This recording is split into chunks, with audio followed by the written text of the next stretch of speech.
இந்த மனிதன் தற்செயலாக ஒரு மின்சார கம்பியை பிடித்துக் கொள்கிறான். அப்போது ஒரு பெண் அங்கு வந்து பயந்து போன அந்த மனிதனை இந்த நிலையில் பார்த்து மிகவும் பயப்படுகிறாள். அவள் அருகில் இருந்த ஒரு மரக்கட்டையை எடுத்து போயரிலிருந்து அவனது கையை கவனமாக விடுவிக்க முயற்சிக்கிறாள்.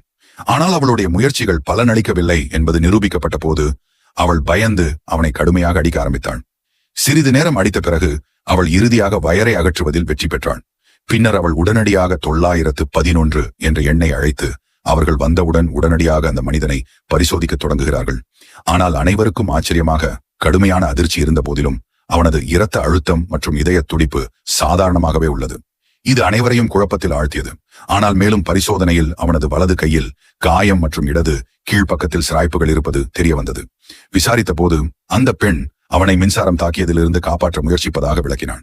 ஆனால் விசித்திரமான விஷயம் என்னவென்றால் அந்த ஆணின் கைகளில் தீக்காயங்கள் எதுவும் இல்லை, மின்சார கம்பி எதிலும் இணைக்கப்படவில்லை. அப்போதுதான் தீயணைப்பு வீரர்கள் அந்த மனிதன் மின்சாரம் பாய்ந்ததில்லை, ஆனால் வலிப்பு நோய் தாக்கம் ஏற்பட்டது என்பதை கண்டுபிடித்தனர். அதாவது அவள் அவனை தேவையில்லாமல் அடித்தாள்.